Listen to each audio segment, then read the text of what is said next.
Welcome once again to Cinemaholics, the major motion podcast, where we talk about the biggest and the best films coming to theaters and streaming online.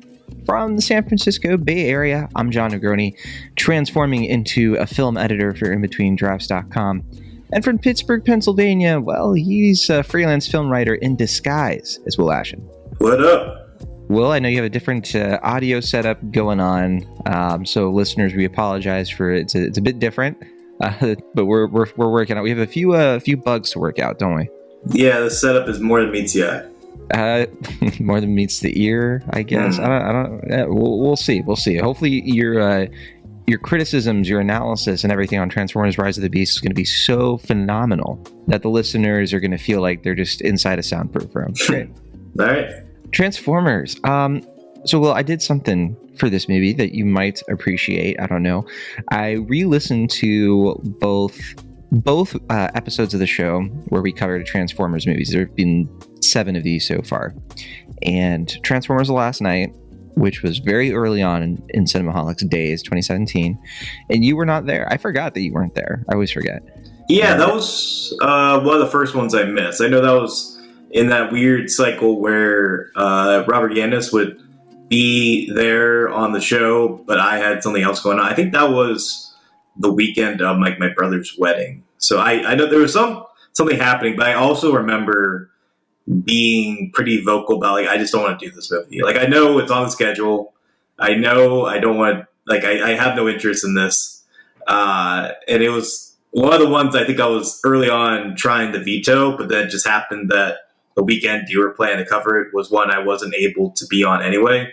So the movie gods were fortunate enough to smile at me for that. They weren't as forgiving this time, because I don't think there was anything else this weekend unless Past Lives was playing near me, which it is not. Right. So, yeah, we would have talked about Past Lives otherwise. Right.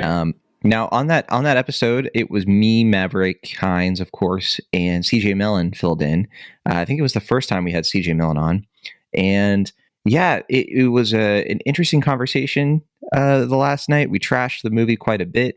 We were pretty harsh. We all gave the movie Fs. And then a year and a half later, we talked about Bumblebee. And then that was you and me. That was a Jon and Will episode.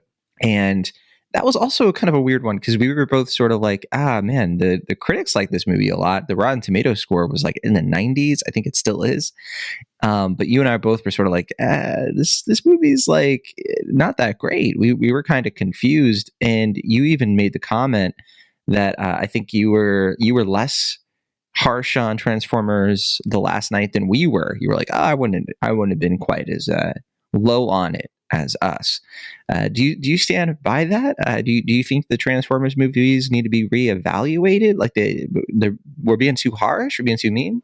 No, I don't think they need to be reevaluated. I just think you guys were coming into it from the perspective of, this sucks, we're tired of this, all that stuff. I think that's understandable, but for me, that 5th movie, as well as the 4th one, honestly, are just so manic in a way that they're clearly Michael Bay giving the luxury I think few, if any, studio directors have been given to, like, they're just like, well, we just need a Transformers movie. We've made them. And he's like, this is the 4th or 5th one. Like, what else can I do? They're like, we don't care. Just do whatever you want. And that 4th one kind of verges on being offensive. Like, it has some really just weird, like, they kill off TJ Miller, like the comedic relief character. I saw that scene for the first time, because to remind people, I Transformers: Age of the Extinction is the one that I never watched. I just skipped it entirely. There's a romantic subplot involving, like, Romeo and Juliet laws, and they, like, go out of their way to explain what Romeo and Juliet laws are. They're just some really bizarre, weird choices. And so the fact that he was given a 5th one feels to me like Michael Bay is, like, really, like I kind of just was, like, going out of my way to try and not get a job on the Transformers movies anymore. And you still made me the director of this 5th film. So the 5th one is just like, screw it. King Arthur exists. He hung out with the Transformers. Anthony Hopkins is here, Academy Award-winning actor. He's here. Harry Tubman, up by Megatron. Right. Harry Tubman knew the Transformers. Why not? It's just like there's so many bizarre choices in that movie, and it's way too long. And it's plotting, and it has no reason to exist. I think for me though, when I was saying that, and I could be totally wrong, I don't remember my exact headspace at the time I was reviewing Bumblebee, but I think for me at this point in time, at least, I feel like that movie, especially having now seen Transformers: Rise of the Beast, makes me more forgiving of the fact that Michael Bay was really allowed to just go wild and make a movie that is only a type of tired and also weirdly inspired sequel that a filmmaker like Michael Bay can make. I think that's a point where you and I probably disagree a bit, at least to some mild extent. But I do want to mention, it was interesting listening back on those reviews, because I think that, again, last night was so early on when you and I were doing this week to week. Obviously, we had been doing podcasts before Cinemaholics back in like 2016, 2015. I'll just say, like, it's very cringy. Like, I genuinely was like listening to that episode and I'm like, man, is it safe to say that the Transformers episodes, like the episodes where we've talked about these movies, you can kind of see a little bit of like growth in how we talk about movies?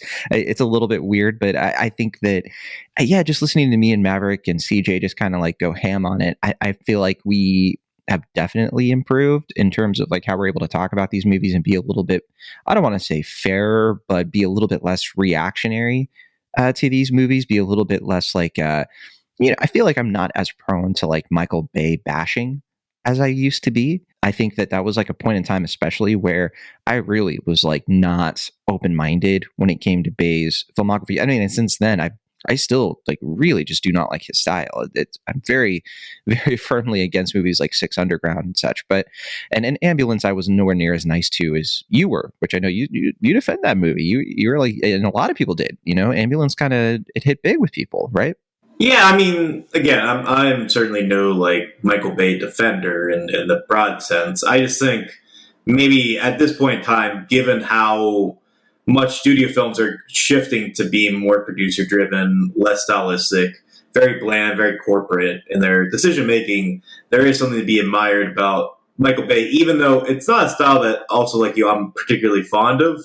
It is a style, nevertheless, that's like undeniably his. And anyone that's tried to emulate that has failed spectacularly, and he's failed spectacularly in a number of ways.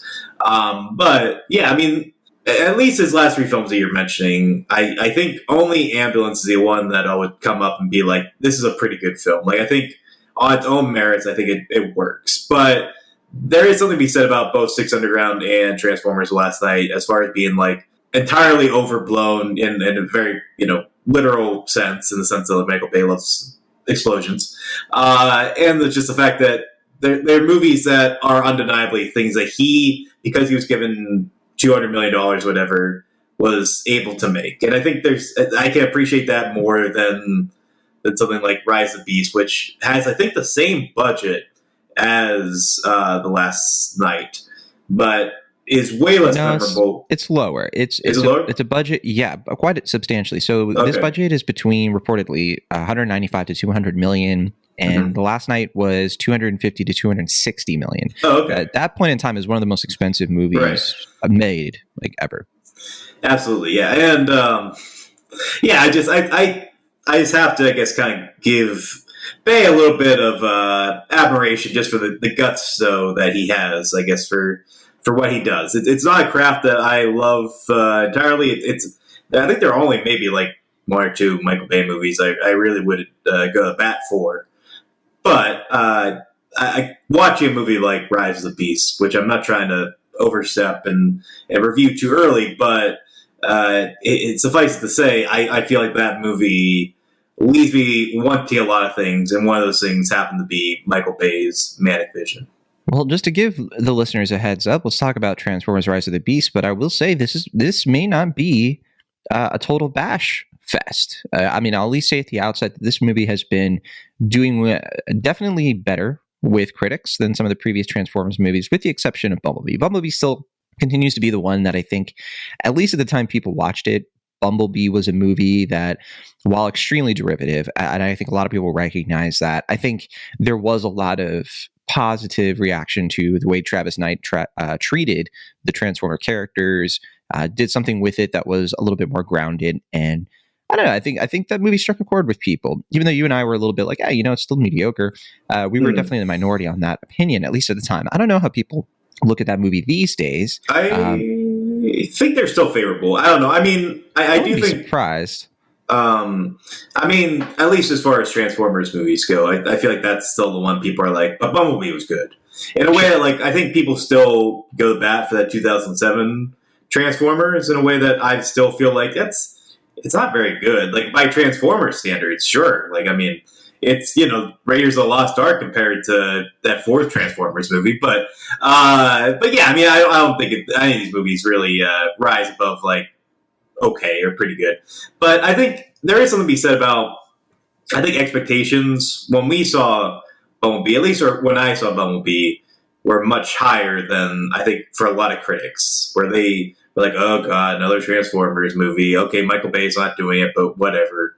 It's a prequel about Bumblebee, whatever. And I think they were pleasantly surprised in a way that, like, I went into Bumblebee hearing all these fantastic reviews, knowing Travis Knight, like you said, directed it, and having loved Kubo and the Two Strings. That was like one of my favorite movies of 2016. And I was like, oh, okay. And I really like Haley Steinfeld as well.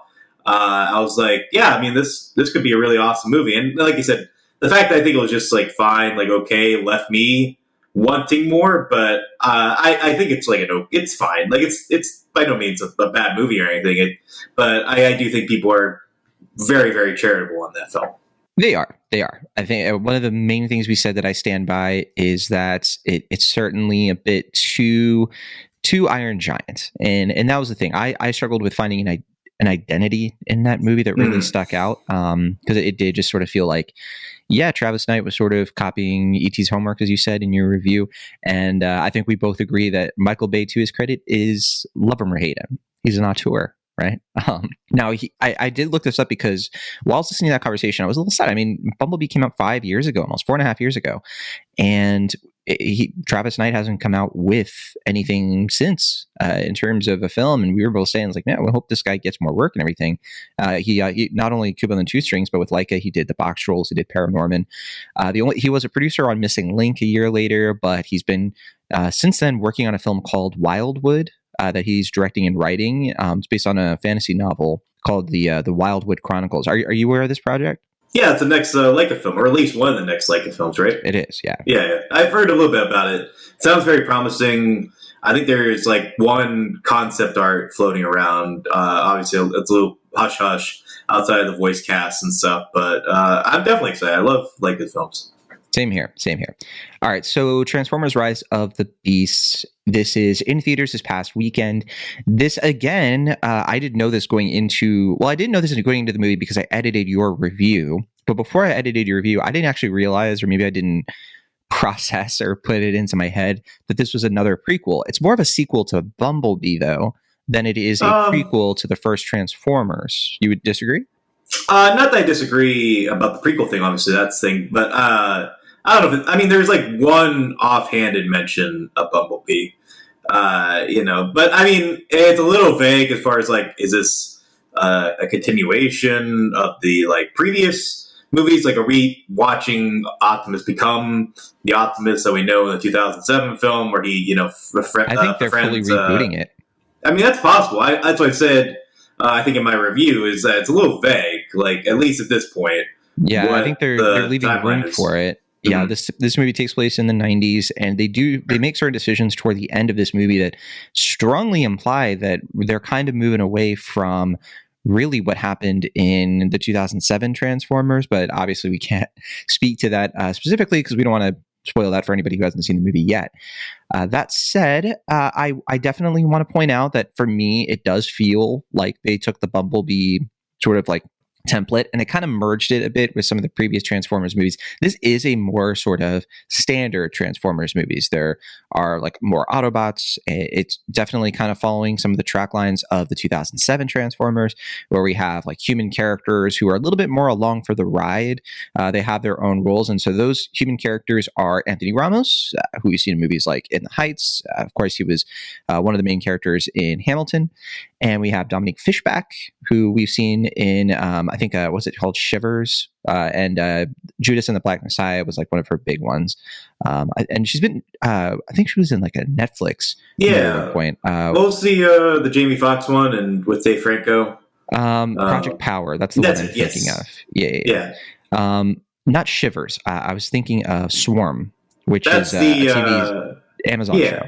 Yeah, that's Donald Glover wrote, did something for. Yeah. So I would say like Dominique Fishback and Anthony Ramos, two like pretty stellar actors, who've done really good work so far in their career. I mean, I think In the Heights, while I was very disappointed by that movie, I thought Ramos was a really, really good leading man, looking back on that one.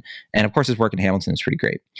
So they kind of anchored the movie here as the human characters. And like we said, this takes place in 1994. I liked how in your review, you pointed out that if you didn't know that this took place in the 90s, don't worry, you will find out quick.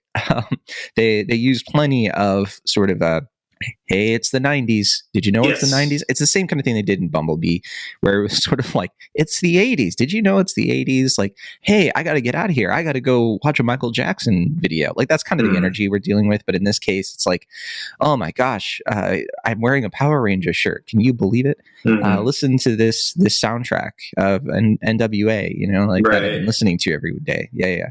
I mean, and the signifiers for the 90s are a little odd too. Like, I mean, I made a point to reference it both in my Letterboxd review and my written review, but I do find it funny they just have like a 1 second shot of O.J. Simpson in here just to like emphasize that like those trials are happening. Yeah, but like to make you think about O.J. And then also like this one is more understandable, but also kind of odd. Like they focus a lot on the two towers and like recreating them and stuff. And yeah, I don't know. True. I mean, that was very strange. I definitely was like, yeah, especially because there's a moment where there's like big like smoke clouds like over it. And I was like, whoa, okay. All right.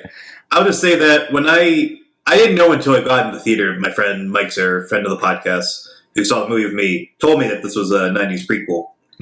But I'll say, like, when I got out of my car and went into the theater, I wasn't thinking that I was going to be reminded of the death of Anna Nicole Smith in 9/11 watching this film. And the funny thing about that is I do wonder how many people would be like watching this movie who would like see the Twin Towers and like they're probably aware of 9/11, but you never know. Like there might be people watching this who are like, what city is that?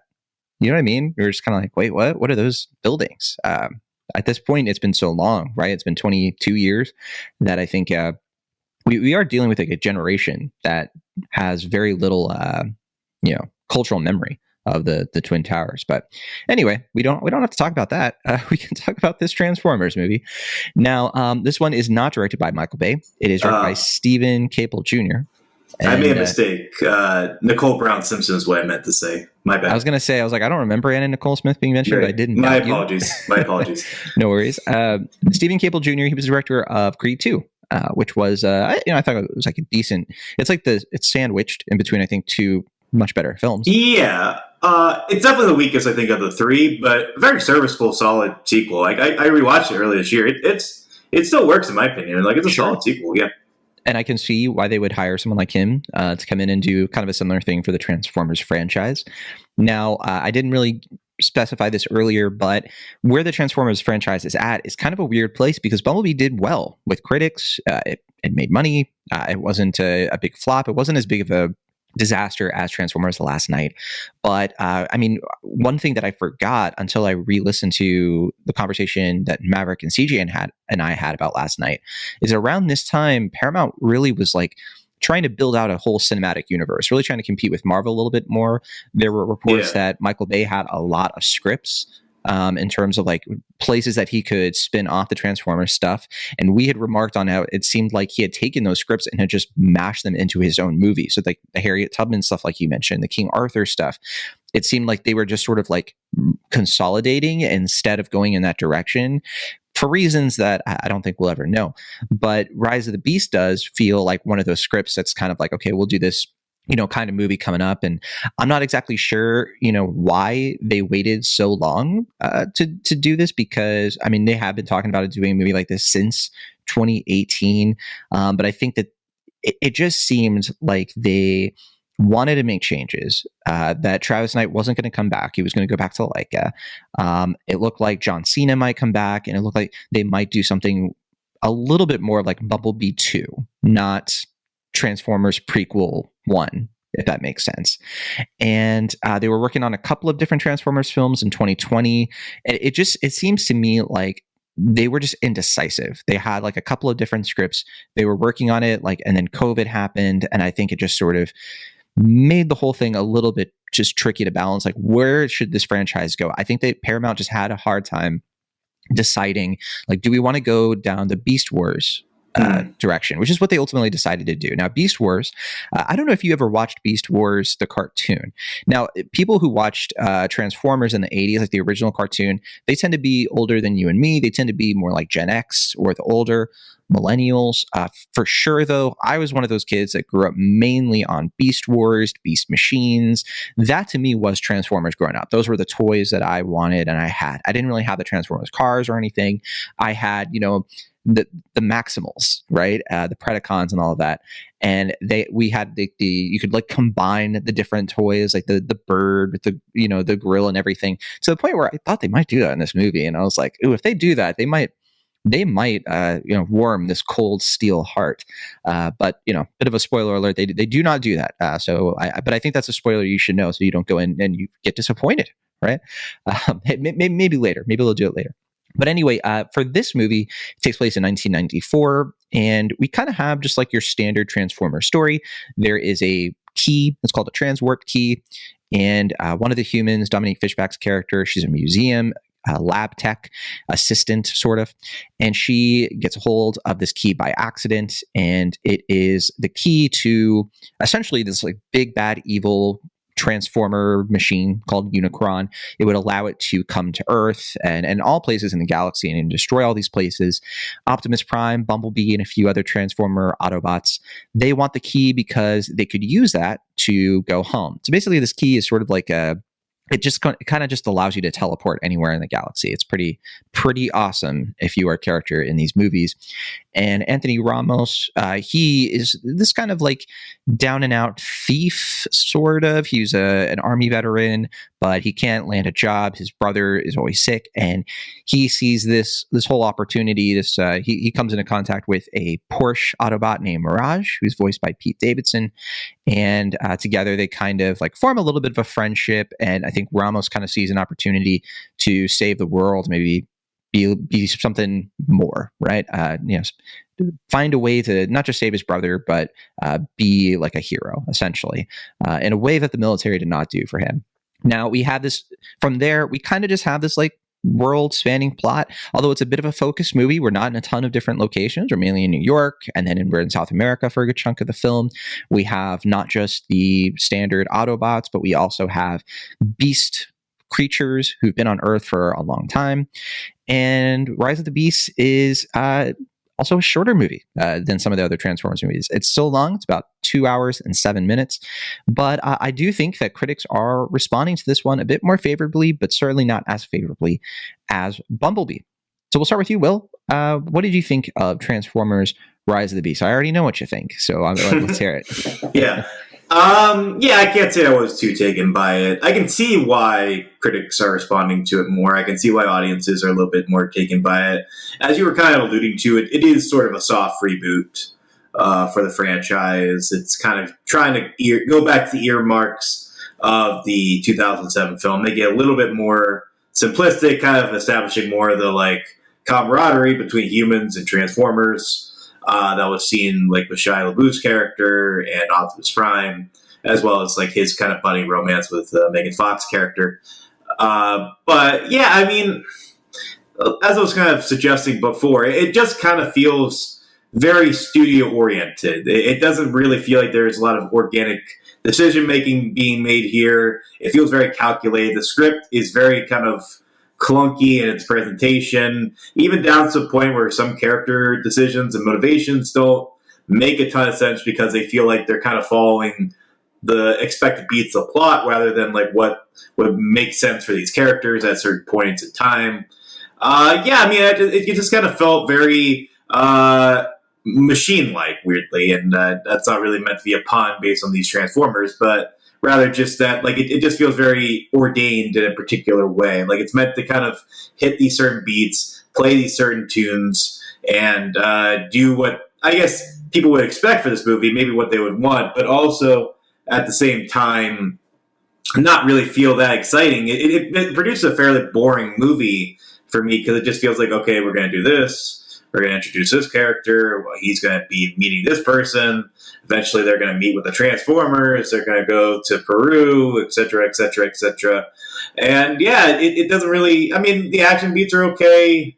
I do really enjoy Anthony Ramos and Dominique Fishback. I think they try to do the best they can with this film, and I think Dominique Fishback actually gets a little bit more to do here. Like, it feels like she gets a little bit more room to have a personality with her performance and with her character.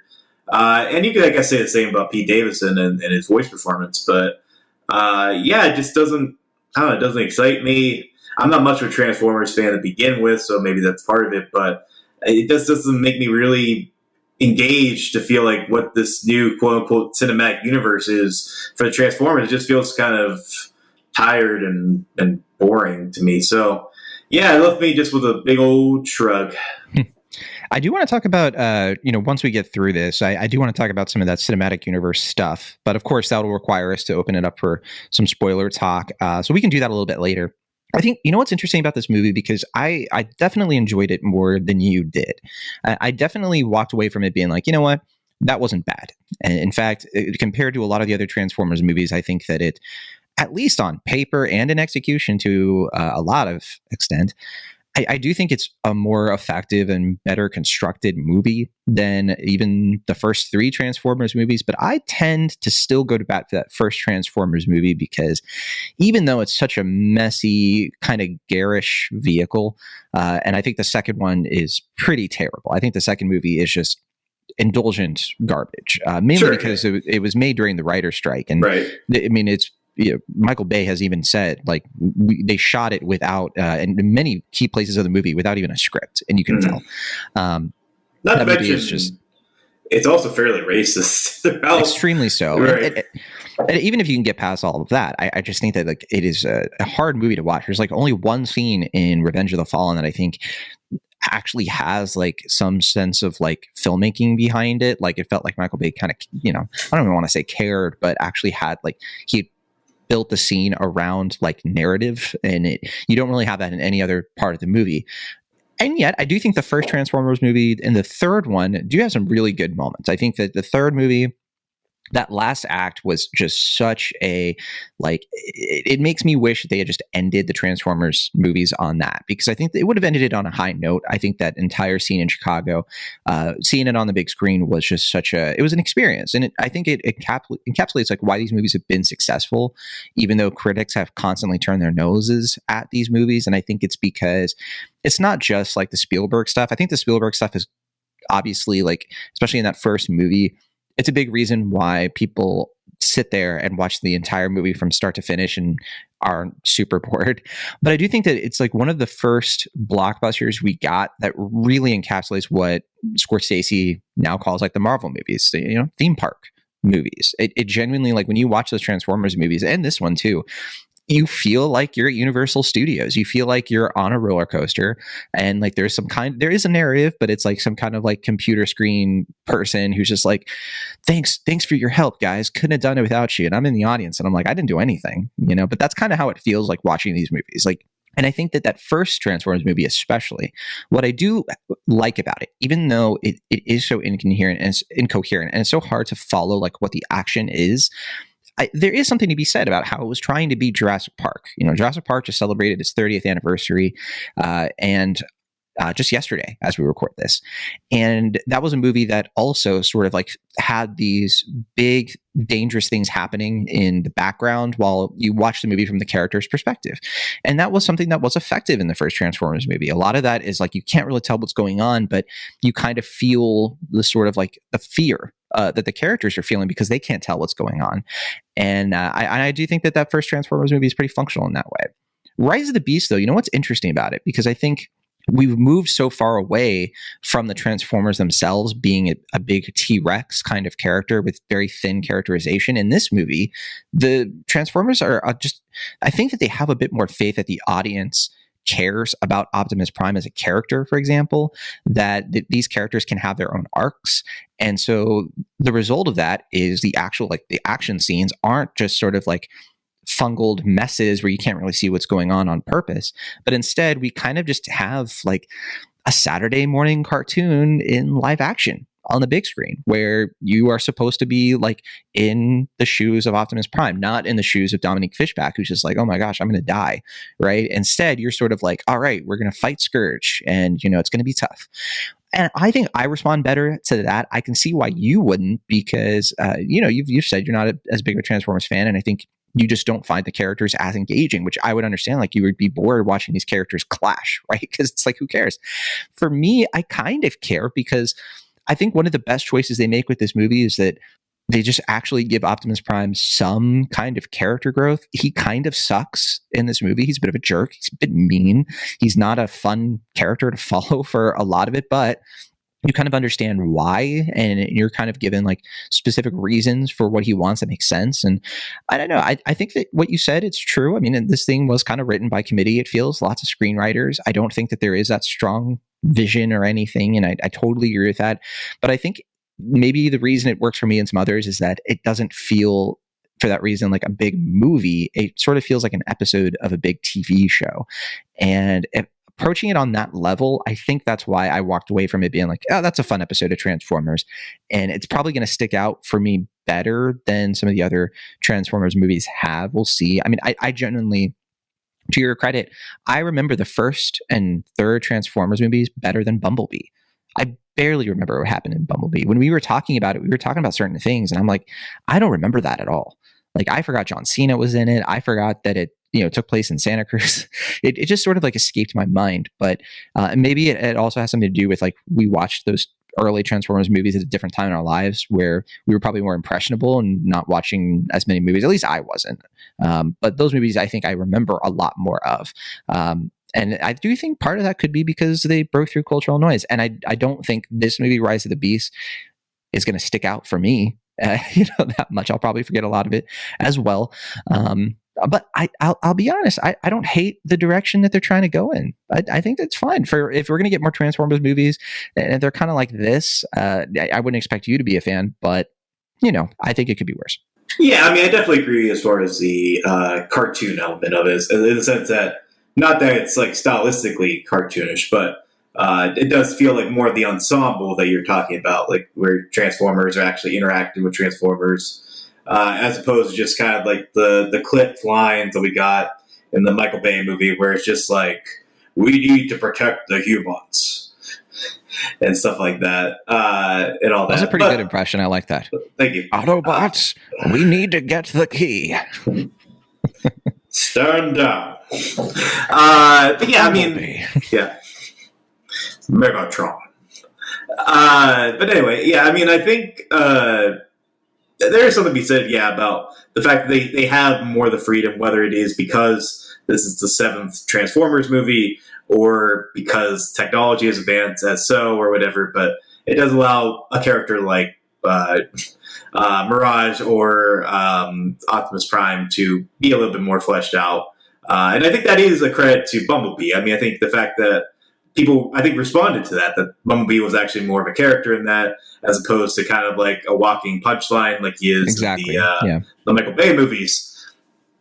But yeah, I mean, nevertheless, I still think that this movie doesn't really have that kind of enthusiasm I think that the cartoon had. Like, I know that those were just made to sell toys and all that, but there is this kind of goofy lore to it. There is it's a bit campy, the cartoons, and this movie is definitely more self-serious for the most part. Yeah, I mean, there's something to be said about like how kind of over the top and goofy those cartoons were. Granted, my awareness and experience with them is fairly limited, as you keep mentioning for some reason. But nevertheless, I do think, like you said, outside of maybe like that final battle scene, like I wasn't really thinking of like the goofiness and the silliness of the cartoons. I was thinking just kind of more like, like in theory, this is kind of following the blueprint of those cartoons in a very broad sense. And it's probably more faithful to them than the Michael Bay movies were for a number of reasons, but nevertheless, it doesn't really, I don't know, it's hard for me to watch this and feel really inspired by the choices being made, because they feel like choices. They don't feel like I said, like Michael Bay, love or hate him, he is making, things that feel very innately his. And these just kind of feel like people at Paramount were just all getting together in a boardroom, executive style, and just kind of like, we should do this, and it would be nice if we did this, and corporate interests say we should make sure we include this, and all these different things. Just it kind of sucks the juice out of it, like that pulp or cartoonish fun that you're talking about just feels so absent here because nothing feels super organic. It seems like, because Bay is still a producer on this, and I don't know if this is accurate to say, but it seems like he's sort of the Kevin Feige of these movies, but not really. I mean, I don't think the Transformers movies have that sort of like, all right, we're going to give it to different directors and screenwriters, but we have somebody who's really guiding the process.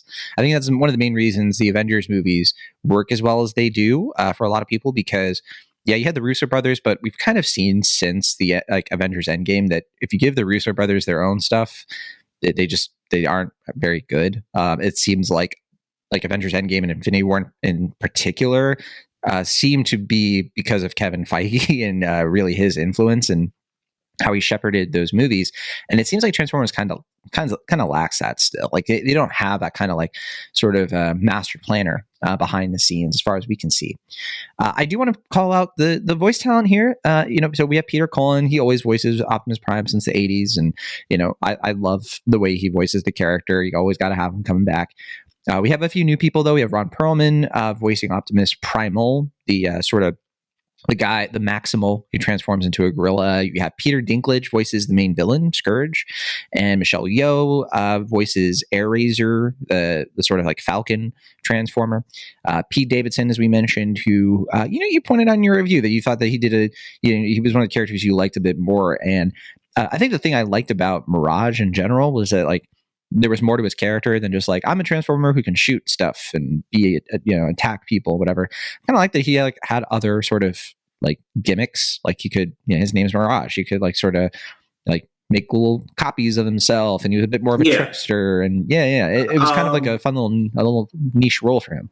I was gonna say, I think what you're alluding to is, I think the best scene in this movie is fairly early on. There's like a car chase with the police, where you actually kind of see like his powers being utilized in like grounded, but also fun and sort of inventive way. And that was like the only real action scene or any scene in this movie, to be honest, where I really kind of felt like, oh, this is exciting. This is interesting. It's like fun. And you get to know the characters. They're kind of developing a bond, but they're also like in this kind of high action stakes scene. And yeah, if the movie was on that level throughout, I think I'd be more forgiving of it. But that just kind of felt like a flash in the pan for me. I like that scene. It was good. But I think I would say that there is a moment where Bumblebee is out of action for a big part of this movie, and at one point he gets his own like action scene to LL Cool J, and I'll admit, as dumb as that scene was, I thought it was really fun, and I really genuinely seeing Bumblebee like kind of like get into the action the way he does in that scene was. I had fun. I had fun really plenty of this movie, quite honestly. Yeah, it's doing pretty well so far. It's made $170 million worldwide in its opening weekend, and yeah, it's looking like it's going to do a little bit better than I predicted. I had a feeling that people were just like, nah, they weren't going to go for it, and I just didn't sort of see this doing well or performing well in light of so many other movies competing with it. But I still don't think it'll do amazing or anything, but it's looking like it'll at least make its budget back and then some. So we'll probably get more Transformers movies, Will, and you'll have to watch all of them. Can't wait, right? Also, I do want to call out that so we just talked about Spider-Verse last week, and the voice of Miles' mother was voiced by Luna Lauren Velez, who shows up in this movie. Also a Puerto Rican mother in New York City, who is the mother of the Anthony Ramos character. So I was like, oh, she's a bit typecast, isn't she? Like they just kind of like, all right, we need somebody to be. She only has like I think one line in the movie or something, or like one scene. But still nice to see her pop up.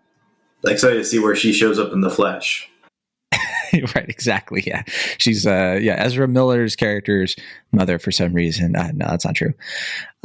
We will be talking about The Flash next week, and that's another movie that it seems like we are just between that and like Transformers, we're going back in time so much of like, okay, things you recognize the movie. And that's sort of teasing something that's revealed in the Flash trailer, that it's going to be more than just a Flash movie. It's going to tie into characters from comic book movies from, let's just say, the old days. There are a couple of things that happened in that movie that I genuinely sat there and I was like, ooh, this is going to make Will angry, because it's going to be something that I think he'll want to love, but he won't. But we'll see. That's all I had for Transformers Rise of the Beasts. It's in theaters. And do you think this one is going to, like, do you think this one's going to be successful enough for them to keep moving forward with their plans? Like, keep making Transformers movies kind of similar to this? I guess. I mean, it sounds like it's exceeding their initial expectations. I guess it'll just depend on what the word of mouth is and how it continues to do for the weeks to follow. But yeah, I mean, I think, I know between us, our expectations were fairly low. I was kind of forgetting this movie was coming out. I think even when we were doing our own little like private summer movie wager list, we both had this movie in the what do you call them, the dark horse? Dark horses, yeah. I think I had it in the top 10. Oh really? I know I had it as a dark horse. As far as like, I was just like, I don't know. I mean, do people really care about Transformers? I feel like Bumblebee kind of underperformed financially. So yeah, I mean, I guess it might justify a sequel. I mean, I think they're hoping that if it does well enough, and that there's, like I said, the reviews are better than they expected. If audiences are responding to it, that would suggest they have the means to do a sequel. But I really don't want to think about it because I don't care. I did have it in the dark horses like you did. So yeah. And I think we might be wrong about that. It might do better than we're expecting. Yeah.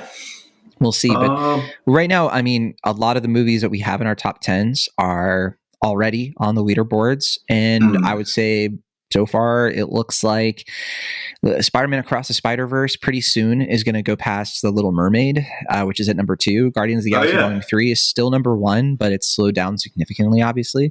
Remember when you were like, oh yeah, Little Mermaid, that's going to be the highest grossing film of the summer. Well, I thought it would, and look, it still could. It's still, it's not having huge drops. What? No, I admire your optimism, is what I'm trying to say. Well, it's number 2 right now, and it could go past Guardians of the Galaxy. That's certainly within the realm, not just possibility. I think especially after seeing Elemental, and I think Elemental is going to be the big miss for me, because I predicted that might be number 3. I think Elemental is going to be way down. That's which I think I had that like number 9 or 10 or something. Yeah, a lot of people were lower on it than I was. I thought it was like, if it's good and it's like a big animated movie with like really good reviews, I was banking on that, and I don't think that that's going to be the case. But no, I understand. Yeah, I think that at this point, it's looking like Spider-Man Across the Spider-Verse will be the number 1 of the year. I think it'll get past Guardians of the Galaxy Volume 3. I don't think anything else is going to touch it. Again, I'm going to wait for Barbie. That's I put my chips on that one. I think I was a little foolhardy. Like Barbie's your Elemental, because I do not see that being nearly as successful as you think. Well, we'll find out in a month. But I was a little foolhardy. I think I had Indiana Jones at like number 2 or something. I was just like, thought that one. I mean, granted, the movie hasn't come out yet. But, yeah, we'll see. Yeah, I'll be seeing Indiana Jones this Thursday. I'll also be seeing Asteroid City in a couple of hours. Oh, me too. And Asteroid City will probably be the one that is number 1, right? Number 1 or number 2, maybe. Maybe so. If only. But I did want to say, as far as Transformers Rise of the Beast is concerned, I didn't really get a chance to mention it in my written review, but I do kind of admire the simplicity of the animal Transformers. Like, they don't really transform. They didn't in the show either. Okay. I just think it's funny, just like, what if one of them was a falcon, and one of them was a gorilla, and one of them was... I mean, that's why I liked Beast Wars. Beast Wars was a really fun show to grow up on. In fact, I felt I felt a little something when something happens to one of them, and I was just like, oh man, ow. I should have said the opening scene for me is probably the closest outside of the ending to the cartoon, just because of how like kind of like goofy that opening, the cold open is, and it's I love so it. Dramatic. And I think isn't one of them called Ape Lincoln? I don't think so. But... Oh, I thought the one friend was called Ape Lincoln. It sounded like Ape Lincoln instead of Abe Lincoln. Like I don't know. I don't know. I don't know where that came from. If it is, and I completely missed that. Nevertheless, I don't know. That opening gave me the false hope. Like, maybe this movie will work out. And then I kind of checked out shortly thereafter. Yeah. Well, the Beasts were characters. They're not in a lot of this movie. They are more toward like the second half, but yeah, a lot of this movie they're not even part of. But I don't find that as big of a deal. All right, let's play the Rotten Tomatoes game, and then we'll end with like a quick little like. I just want to bring up one thing that's spoilery about the movie, but first. The Rotten Tomatoes score. We have 161 reviews counted. Will, what do you think of the critic scores right now on the Rotten Tomatoes tomato meter? So I was looking it up. I think actually Ape Lincoln was from Planet of the Apes. Okay. At least you weren't like completely making that up out of nowhere. No. In any case, I think it seems like the vibe I'm getting from this one, at least from critics, is like people are like, a little bit more in the vein of the 2007 one, where I think that one got like a 62% or something. Like not super positive, but by Transformer standards, it's like outside of Bumblebee, it's like, oh wow, like this is like a tour de force. I think it's kind of Bumblebee is a big outlier for Transformers movies in the sense that I think to this day it's like in the like low 90s. I think it puts the median of the franchise like much higher. Just on its own score. But, I think this one, the vibe I'm getting is that, like, it's probably, like, 65%. Not 65. You're quite a bit off. Oh, okay. It's in the 50s. So I'll give you that. One more guess. Is it, like, 54%? Even closer. 53%. 53, okay. And so when you compare that to the rest of the Transformers movies, that's it's just a little bit lower than the first Transformers, which before Bumblebee was the highest. So Transformers was 57%, the 2007. And then Revenge of the Fallen, though, talk about a fall. It was 20%. Dark of the Moon saw a big bump to 35%. Oh, wow. And then, but then Age of Extinction went all the way down to 18%. The Last Night went even further down to 16%. Yeah. So the movies were on quite a decline. And then you have Bumblebee, which is 91%. And funny enough, though, Bumblebee only has a 74% audience score, which I'm a little bit surprised by, but I guess not shocked. Again, I think it just comes down to, I think the reason, it is a better film than the Michael Bay films. But also I think it was just critics' expectations were probably in the dumps, and they were like, oh, this is a movie that has some competent direction and like copies and so then the audiences formula. Went out to go see it because we didn't screen it, and then we were like, some of the audiences were like, oh, this is not nearly as good as we were sort of expecting. Then on that note, then Rise of the Beast, what do you think the audience score for this one is? I think the audience score is going to be higher than I think than the critics. Like just based on my audience, it seemed like they were really responding to it. I'm going to say 67%. Much higher. Okay, much higher, yeah. So right now I'm thinking wrong score. I'm going to say 82%. Higher still. It's 91%. Wow, okay. I think this is the highest audience score for any Transformers movie. Because the first Transformers, the audience score is 85%. And I haven't checked all of them, but I don't think any of them are going to get higher than that. I get it, because I do think that, again, I think it's an expectations thing. I think people are sort of like, oh, this is actually like better than I kind of would have expected. And so I think their audiences are getting what they want from this movie. It sounds like they just wanted their oatmeal without any salt or any substance. They just want plain oatmeal as in the packet and ready to go in the bowl as possible. And they're like, sometimes, but I think the studio put some cranberries in there, and I was like, you know what, this works. Okay, cinema score. What about this one? Do you think this is going to be similar to the audience score, or maybe a departure? What do you think? So this is, you said cinema score? This is the cinema score for, Rise of the Beast. This is an interesting one. My heart says B. It's higher. This is not your week. No, it's not. This is an A minus. Yeah. Wow. Okay, much higher. Your finger is not on the pulse for Transformers. No. Maybe you'll find better luck on the Letterboxd rating. How about that? So on Letterboxd, we have 36,000 watches, kind of low compared to some other movies we talk about at this scale. But what about the average rating? What do you think? Well, my confidence has been shaken, but nevertheless, time low. Yeah, but nevertheless, my gut's saying, and I know I shouldn't trust it this week, but nevertheless, it is saying 3.2. I'm glad you always listen to your gut, because you're very, very close. 3.1. Okay. Close as you've been on your first guess. Yeah, 3.1. And I'm seeing a mix of scores. Like, I'm seeing a lot of low scores, but again, I think this is one of those movies, like I'm seeing, Charlie Ridgely, friend of the show, gave it 3 stars. I'm seeing Aaron Dicer, though, friend of the show, gave it 2. Ryan Oliver gave it 2. Clint Worthington gave it 2. But then Matt Donato gave it 3. So I think, like, critics, I think there are enough critics who are being nice to it. Not a lot of over the moon responses, but over the dark of the moon. But I think there are a lot of, like, everyday sort of Letterboxd users who are kind of pumping up the score a bit. So yeah, I mean, makes sense. I mean, like I said, I think it's a pretty cut and dry, dull film. But if you like Transformers and you just want something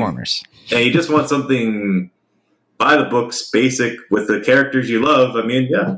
But what if you don't just like Transformers? What if you also like, and here's our spoiler warning, we'll be back next week, we'll be talking about Elemental and The Flash. Either all in one, or we might do 2 episodes. Like, we'll see. We'll do like an episode. What if we did that where it's like, it's a whole episode, but we keep like going back and forth, talking like Elemental, then we talk about The Flash, Elemental, then The Flash. I would probably just have a migraine from doing that. But no, we'll be talking about Elemental and The Flash. I've seen both movies, but you haven't yet. And I'm genuinely have no idea how you're going to respond exactly to either movie, but Transformers Rise of the Beast, we're going to spoil it now. So at the end of Transformers, there's this like extended scene where Anthony Ramos, who has become like, he gets to be like a Transformer at one point. When you said it's like, oh, this movie doesn't get that cartoonish, I was like, really? I said cartoonish until the end. I said until the end. All right. But yeah, he basically becomes a Power Ranger, essentially. But anyway, he gets recruited at the very end by a character played by I forget the actor's name, but he plays one of the characters from House of Cards, Stamper. Yeah. And then the whole construction of the scene, I'm like, okay, we're probably leading into like the 2000s, right? So then we're probably going to get like the level 7. I was expecting like, is John Turturro going to show up? But no, the movie surprised me. I think it surprised everybody. Everybody in the audience, and I will say there was about 7 people in the audience for this movie. I saw it at a public screening, and there were like genuinely, I think 7 people tops. But there was like an audible reaction when it was revealed that this is tying in now with G.I. Joe. And it looks like they're going to do another G.I. Joe movie. Snake Eyes did not tank the G.I. Joe cinematic universe that I think Hasbro and Paramount want to do. But I think they're going to go for, let's merge these things. Let's have Transformers and G.I. Joe in the same movie, but then we'll probably get like a G.I. Joe movie again. It'll probably take place in the 90s. It'll probably be more like the cartoon than previous entries. And then they're probably going to try to do some sort of like Transformers and G.I. Joe, save the Twin Towers. That's my guess. In 2001. Yeah, I mean, I think, for one, the actor's name is Michael Kelly. And I was very happy to see him because it's been a little bit. But I felt a little bad because the way they were framing that shot where like you only see his hands, you only hear his voice, and they see like his shoulders and stuff. Like I was expecting like a big cameo. Like I was expecting like an Oscar nominee or Farrell, something. Well, not even him, but like I stopped. Like I'm trying to think like like obviously not like an Alec Baldwin, but like an Alec Baldwin type, like Jonathan obviously Price. well, I mean, like, because like it's obviously mimicking the like he's like Nick Fury for this potential cinematic universe that they're building. He's probably more of like their Coulson. Sure, whatever. In any case, I thought the way they're framing it and building it was like, oh, it's going to be like who'd they get for this? And then it's like, oh, Michael Kelly. Like I was happy to see him, but it's also kind of like I don't know, like the average person, like I don't know if they're supposed to like applaud or something because it's like I think that's the thing. Is like nobody reacted to that. I think the big applause came with the G.I. Joe thing. Which yeah, I mean, how do you feel about that? Whatever. Who cares? I mean, it seems like you said pretty evident that they're going to do some sort of Power Rangers Transformers crossover, which could be fun. Who knows? Power Rangers 2. But it's established in this that Power Rangers is like a TV show. So how could they even? Well, maybe they were like, this cartoon show is based off of these. I don't think that's going to happen. Power Rangers is Saban. I don't think Saban? Oh, okay. Yeah, I don't think that's going to happen. But I mean, I like your gumption. If there was some sort of like meta Power Rangers thing, where it's like it is a show, but then they become real or something. What else is under the Hasbro label? Let's see. Hasbro cartoons. That could be movies. I'll Google that. We have Peppa Pig. That's a person. Oh yeah, we're going to Peppa Pig into this. All right. My Little Pony, GoBots. Sure. Yeah. GoBots, yeah, to be sure. Sure. I genuinely, but these are just the ones that have been turned into movies, and then we have like some direct-to-video Beyblade, Candyland. Sorry, Will. I feel like this well is not as fruitful as you were hoping. I'm not seeing much. I mean, it's not what I'm hoping. I mean, maybe it's only supposed to be that G.I. Joe thing. I don't know, but I mean, there's probably a bunch. I'm just looking at stuff that's already been turned into movies. Now I'm looking at like the toys. Like there is Flubber. Oh, nice. I'd like to see Flubber. Oh, you know what? There's Fortnite, and that's technically Hasbro has some like merchandising they do for that. But like Hasbro has a lot of like merchandising. They do have merchandising for Power Rangers. I see here. So I don't know. We'll see. Battleship. Yeah. We could do another Battleship movie. Sure. I don't know. My eyes are drooping. I just like. None of this sounds very exciting to me. It's you feel like you're the guy in the boardroom who's probably looking at this like chart on the whiteboard. It's like, why do I have this job? Yeah, like what are we doing here? I mean, if it gets people excited, I'm not trying to take away their enthusiasm, but I mean, whatever. It is what it is. Let's go watch Asteroid City. Asteroid City, and that's going to be hopefully a film. All right, we'll see you all next week. From the Internet, California, I'm Jon Negroni. And from the Internet, Pennsylvania, I'm Will Ashton. Cinemaholics, roll out.